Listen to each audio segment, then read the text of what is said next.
kita lihat soal religion, Indonesia hari ini ada dalam ketegangan religiositas. Saling tadi diuraikan oleh Pak Rektor.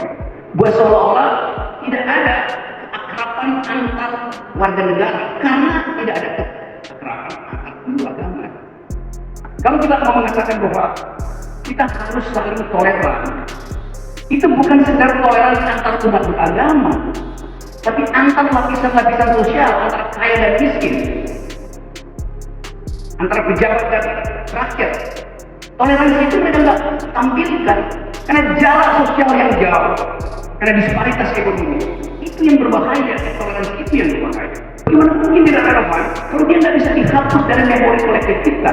Saya nggak bicara apa lagi soal demografi yang 98% beragama Muslim. Tapi kita melihat itu sebagai fakta sosiologis sekaligus fakta historis, bukan fakta politik.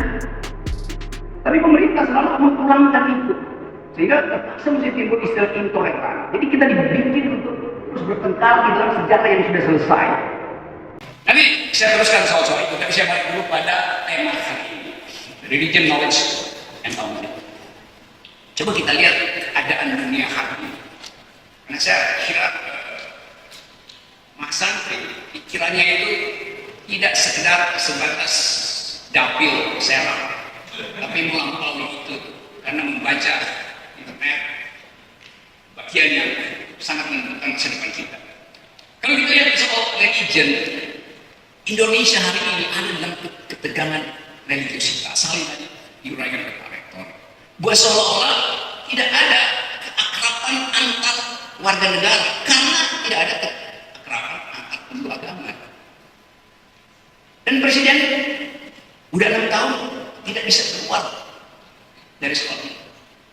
Beberapa hari yang lalu saya masih disebut sebagai orang yang tidak beragama atau agamanya tidak jelas oleh seorang profesor yang kalah debat di Irwan. Saya bilang nggak ada KTP, nama, tanggal lahir, alamat, agama tidak jelas. Tidak jelas itu bukan nama agama. Tidak jelas itu bahasa provokasi itu. Tapi saya nggak ada ini, biar aja dia bisa yang lain. Ada yang sang profesor. Akhirnya dia disebut profesor dengan otak kecil. Guru besar dengan otak kecil. Dan kita ingin agar supaya keadaan seperti ini bisa diselesaikan. Tapi sebetulnya nggak akan diselesaikan. Karena dijadikan sebagai bisnis politik. Nama dari lembaga ini UIN, Universitas Islam Negeri, UIN. Ini Islam Negeri, bukan intoleransi. Nanti disebut UIN artinya Universitas Intoleran. Padahal saya hadir di sini justru karena sikap demokratis dari UIN, dari Pak Fauzul, dari Rektor, dari Pak Wawan, dekorasinya melampaui seluruh orator di TV One.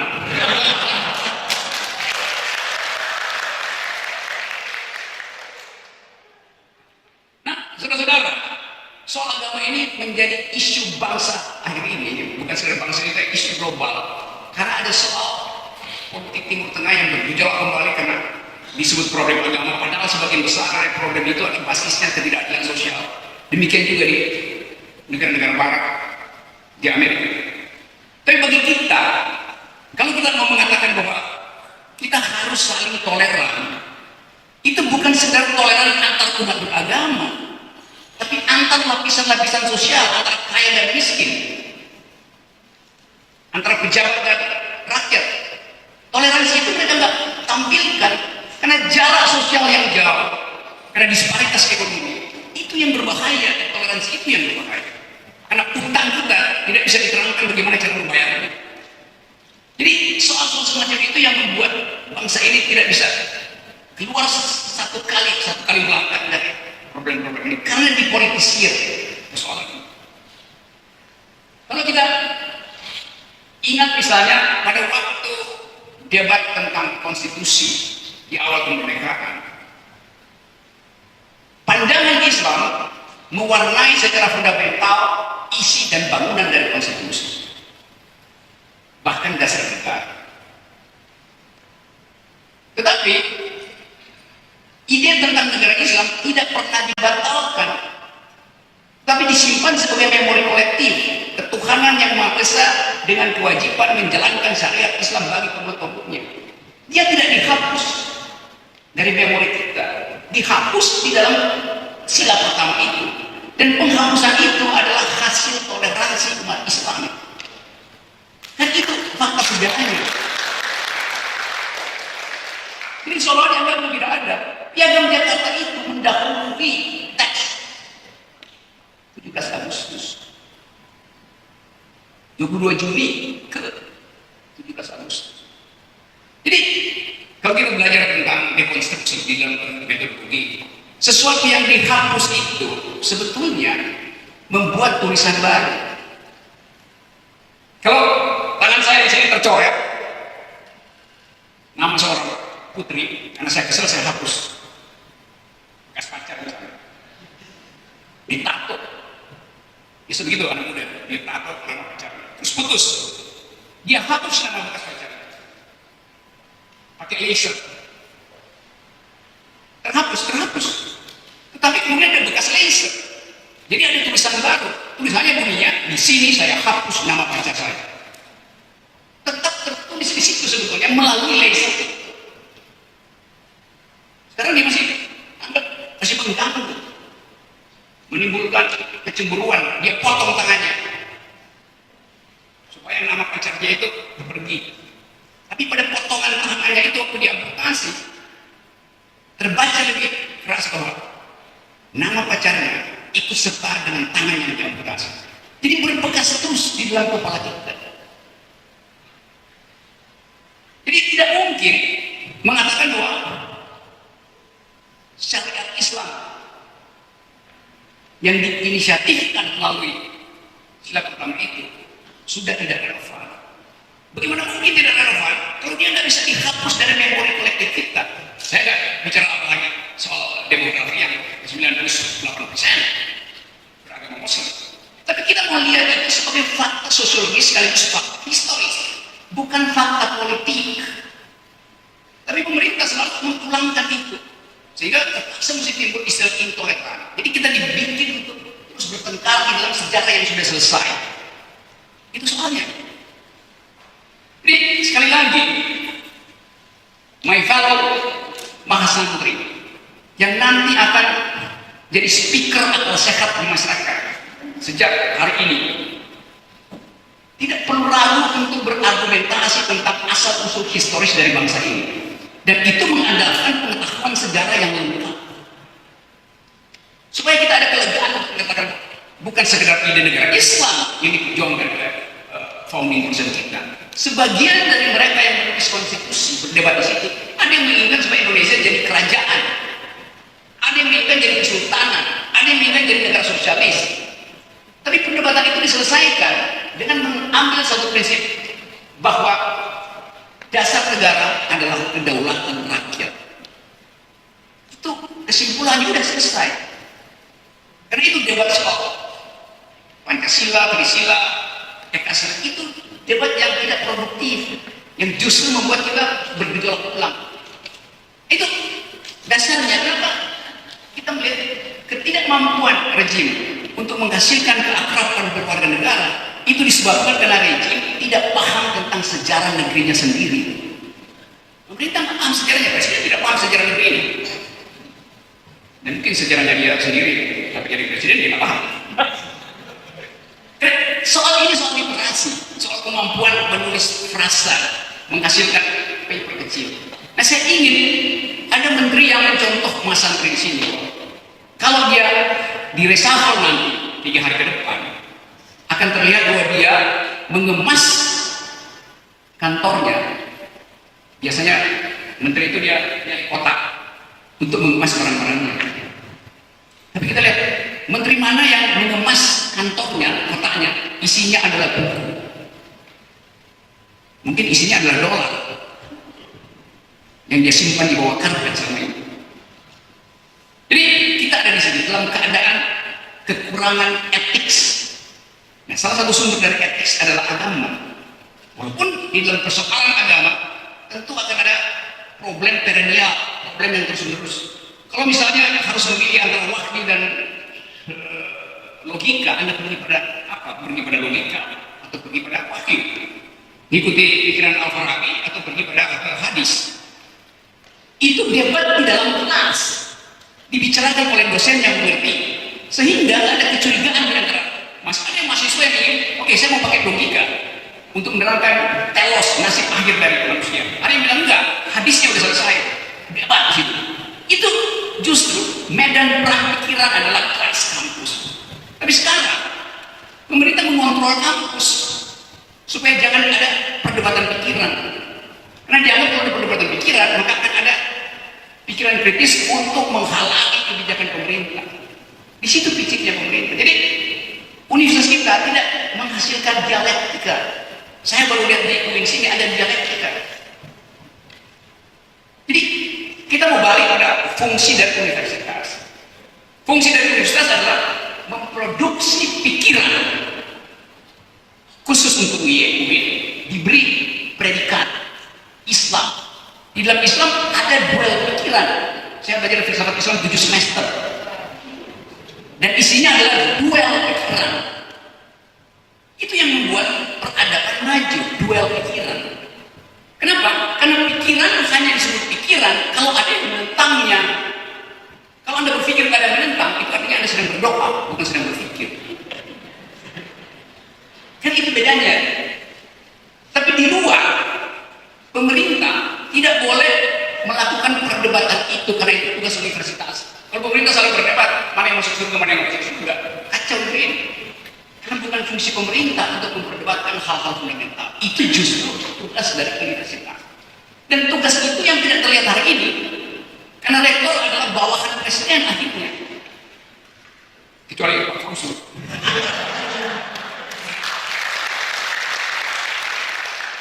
Karena memang beliau adalah bawahan presiden secara administratif, tapi bukan secara argumentatif. Argumen Pak Fauzi bebas kemana-mana. Apalagi kalau habis dikompori Pak Wawan. Meledak. Memang tugas universitas adalah meledakkan pikiran. Dengan cara itu dialektika. Jadi itu poin saya tentang fungsi dari universitas. Nah, mimbar semacam ini disebut mimbar akademis. Karena siapa yang punya dalil, dia boleh mengucapkan sesuka-sukanya apa aja, ucapkan aja di sini. Nah, itu betul dari Pak Fauzi bilang, silahkan ucapin apa aja, undang siapa aja. Yang penting dia bisa pertahankan argumennya dengan susunan pikiran yang koheren. Yang diajarkan oleh Aristoteles, logika Aristoteles yang kemudian dikembangkan secara teknis oleh Al-Farabi, logician Ibn Sena. Jadi logika itu adalah fasilitas berpikir yang diberikan oleh Tuhan pada kita supaya kita tidak terlalu cemas dengan kehidupan, karena kita dituntun oleh dua energi logika dan energi iman. Iman tidak bisa dipertengkarkan. Dia menuntun kita pada pemenuhan eskatologis. Logika justru dipergunakan untuk membatalkan pikiran absolut. Hanya logika yang mampu menemukan falsis. Bahwa kebijakan pemerintah bohong. Saya sering pakai itu, dia marah. Itu saya bisa tunjukkan di mana bohongnya.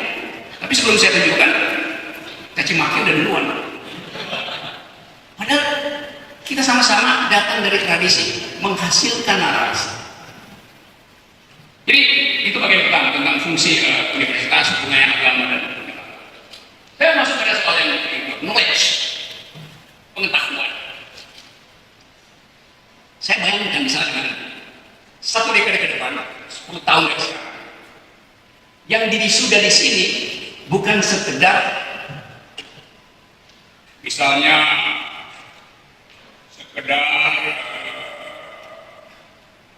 Rohman Farisi lahir di Cilegon pada tanggal 19 Juli 2020. Tapi Rohman Farisi yang adalah nama robot yang dilahirkan dari laboratorium Universitas Islam Negeri Banten. Siapa Rohman Farisi? Wartawan tanya. Nanti rakyatnya ketanya, Rohman Farisi yang mana? Yang diwisuda tanggal 1 September 2020 atau Rohman Farisi yang sedang mengolah algoritma untuk membongkar persuntian data-data influencer. Yang mana? Orang tua ada dua. Yang satu adalah manusia, yang kedua adalah robot.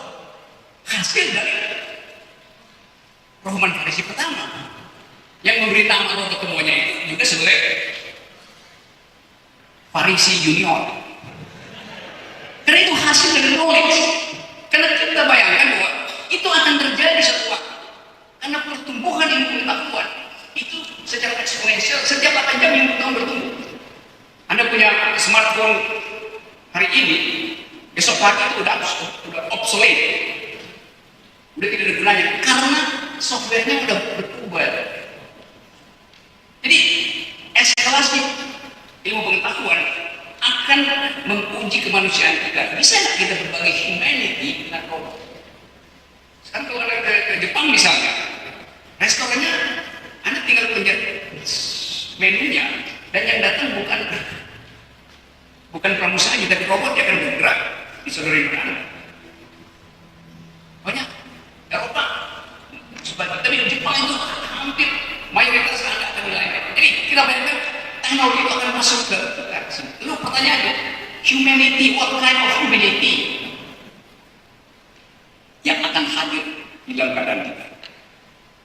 Saya pernah menerangkan bahwa satu waktu Parlemen Eropa mengundang seorang robot, atau mungkin saya robot tergantung bentuknya, ke depan sidang parlemen, sidang DPR, dan anggota parlemen bertanya pada si robot, Mas robot, ini serius terjadi, apa pendapat Anda tentang masa depan manusia 50 tahun ke depan? Dia bertanya pada si robot. Robotnya tentu telah dibekali dengan kemampuan mengolah suara dan mengolah seluruh big data dari anggota parlemen. Dan robotnya menjawab, mengapa Tuhan mencemaskan kehidupan Tuhan 50 tahun ke depan? Karena semua orang merasa manusia akan dikuasai oleh robot. Si robot bilang, justru kami bangsa robot yang mencemaskan masa depan kita, masa depan kami, bahkan minggu depan. Robotnya bilang begitu. Mengapa? Karena si robot punya kemampuan mengolah big data dalam tempo 20 detik dengan mainframe matriks 100 kali 100. Dalam 20 detik kalkulasi si robot itu bisa menemukan formula terakhir dari matematik sih. Bagi robot kecepatan komputasinya jauh melampaui kecepatan profesor-profesor matematik di Inggris. Tetapi si robot bilang bahwa kami cemas karena kami tidak bisa berbagi keadilan. Karena problem keadilan adalah problem yang akan dipantau terus oleh umat manusia berabad. Robot mampu untuk mendistribusikan keadilan berdasarkan kalkulasi matematik. Dengan prinsip misalnya,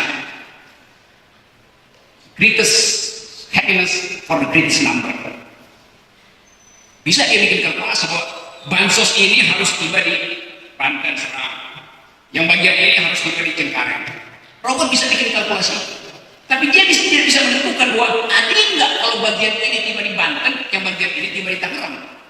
Nah, manusia punya kemampuan untuk memikirkan keadilan, apalagi emak-emak. Karena rahim mama itu dari awal adalah lokasi keadilan. Karena rahim ibu akan berbagi nutrisi dengan bayinya. Jadi sejak awal perempuan tahu tentang keadilan.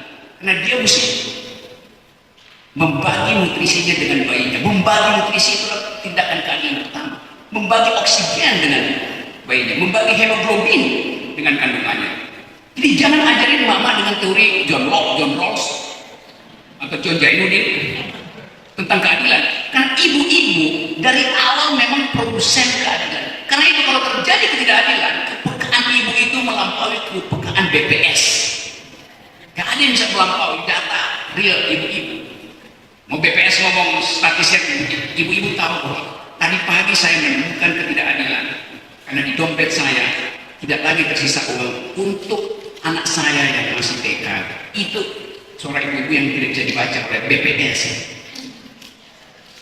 Jadi kita ada di situ dalam upaya untuk menghasilkan etik, dan fungsi universitas adalah memproduksi justice, bukan memproduksi statistik. Itu tujuan pemerintah. Jadi rasa keadilan selalu timbul dari gangguan pengetahuan di kampus dan ganggu pengetahuannya.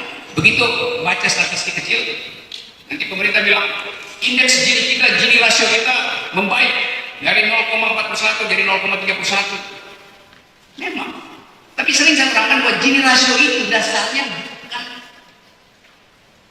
jumlah uang yang ada di kantong saya, tapi jumlah pengeluaran saya harian. Itu namanya Gini rasio. Nah, kampus tahu itu. Saya ilustrasikan. Kalau ada petugas statistik di sini, dia tanya ke saya, Pak Rocky berapa penghasilan Pak Rocky? Saya tanya, buat apa Anda tahu? Buat bikin statistik. Apa? Indeks Gini. Indeks Gini tidak menghitung penghasilan, yang dihitung ada pengeluaran. Saya koreksi dia. Dia setuju. Lalu dia tanya, oke, kalau begitu Pak Rocky mengeluarkan uang berapa sehari? Saya bilang 10.000. Karena saya hanya perlu makan 2. Oh, oke, ya ini 10.000. Hari ini tentu pengeluaran saya lebih dari 10.000, tapi bukan saya bayar, Pak Rektor yang bayar. Karena saya makan pecah pandang. Lalu dia datang ke mahasiswa, Mas Andre yang baru lulus. Anda berapa pengeluarannya? Ada yang bilang 10.000. Diperincinya gimana? Saya makan 1 kali sehari, 5.000 rupiah, 5.000 lagi. Saya beli promak supaya nggak sakit mah.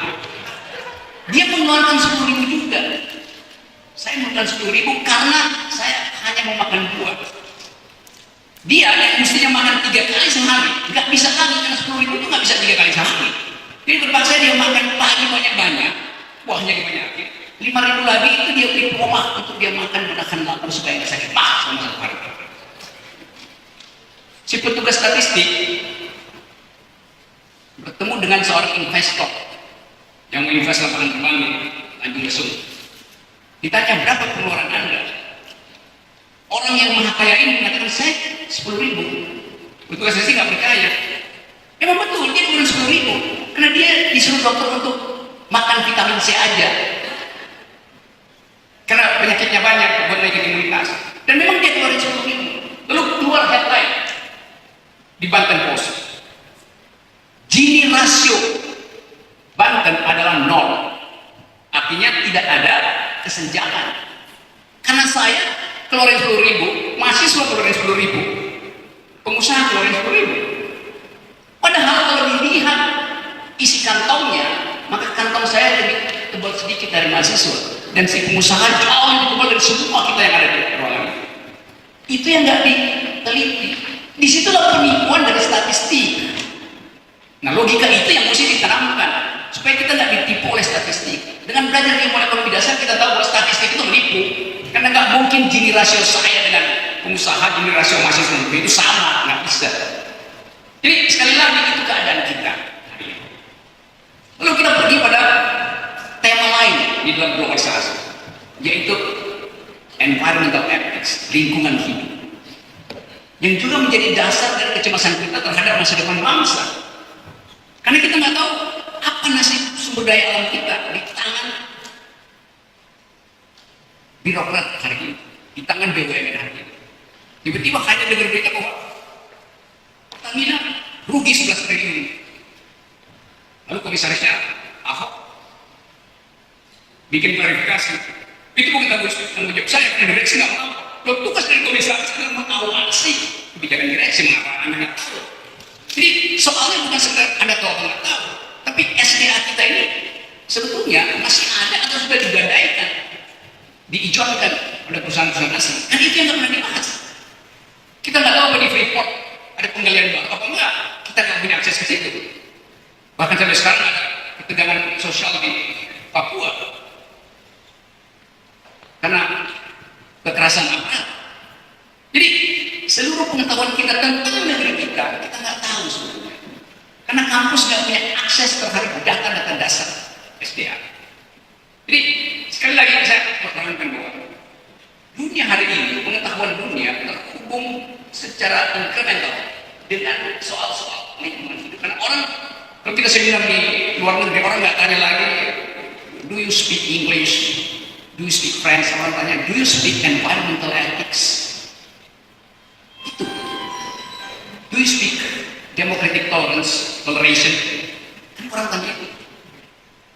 Apa jawaban kita? Kita akan gagal untuk menjawab karena peneliti asing sudah menjawab lebih dahulu dengan terbitnya buku hari ini. Diterbitkan sebuah buku dari Lowe Institute di Australia, judulnya Jokowi, Man of Contradiction. Mana ada terjemahan bahasa Indonesia? Jokowi, orang yang tidak bisa dipercaya. Itu terjemahan Indonesia begitu. Itu riset dari Lowe Institute. Tanggal 1 September ini terbit itu. Jadi seluruh publikasi pemerintah tentang statistik, tentang pencitraan dibatalkan dengan buku itu aja. Bahkan sebetulnya buku itu terlambat. 3 buku ini sudah membatalkan seluruh kebijakan pemerintah.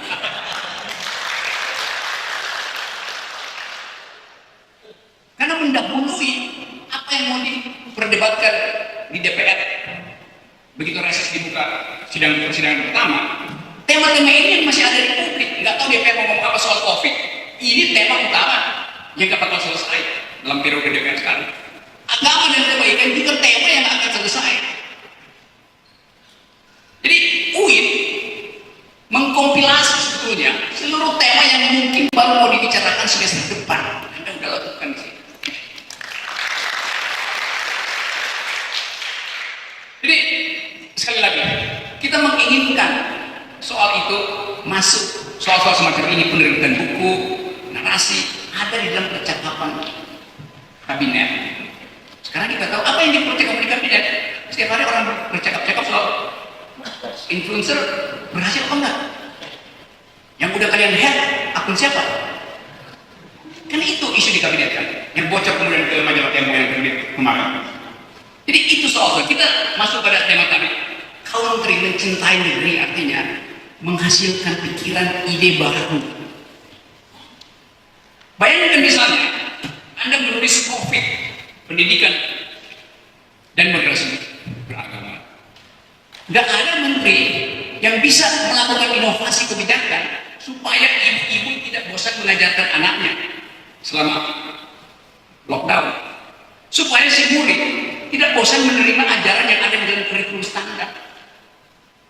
Coba misalnya Menteri Pendidikan bilang, lupakan dalam 3 bulan ini kurikulum pendidikan, silahkan bikin kurikulum sendiri berdasarkan problem lokal Anda. Baca puisi misalnya, lalu ibu dan anak itu sama-sama baca puisi, terus nanti ada guru dari UIN Banten misalnya menerangkan apa artinya narasi dari puisi itu, apa sejarah dari si poet, dari si sastrawan. Lalu berkembanglah pikiran 2 hal tentang pendidikan kesenian dan sejarah manusia. Terjadi percakapan di dapur sempit, maka ibu itu nggak bosan karena itu dapat pengetahuan dari anaknya. Anaknya dapat keterangan baru dari percakapan dengan ibunya.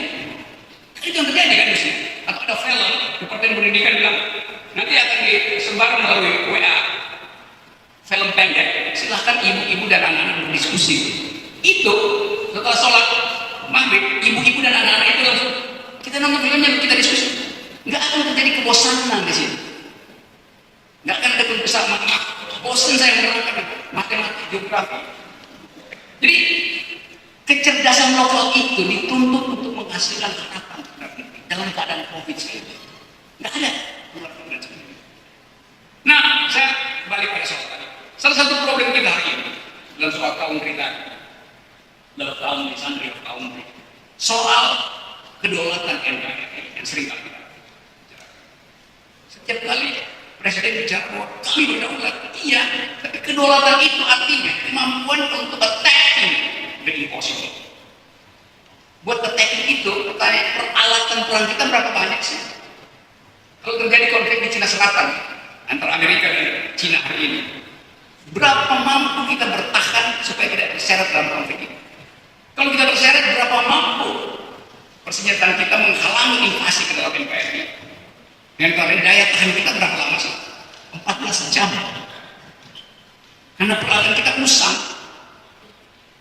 Udah pasti kita takut kali.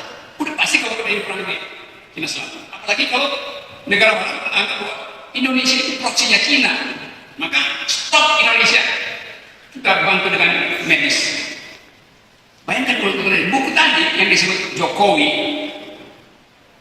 Man of Contradiction, di dalamnya juga berisi bagian itu. Itu kecemasan Australia, itu Indonesia proksinya kok ke Cina. Padahal Australia punya pengalaman historis pada zaman kemerdekaan. Kenapa bisnisnya nggak dengan Australia? Kenapa perjanjian keamanan tidak dengan Australia? Karena Australia menganggap walaupun mereka bangsa kulit putih, tapi dia dekat dengan Asia daripada Eropa atau Amerika. Nah itu dia menganggap bahwa dia adalah Asia putih. Itu juga dibongkar dalam ini. Jadi daya tahan kita sebetulnya dangkal sekali. NKRI hari mati yang mati dalam 14 jam. Kenapa makanya?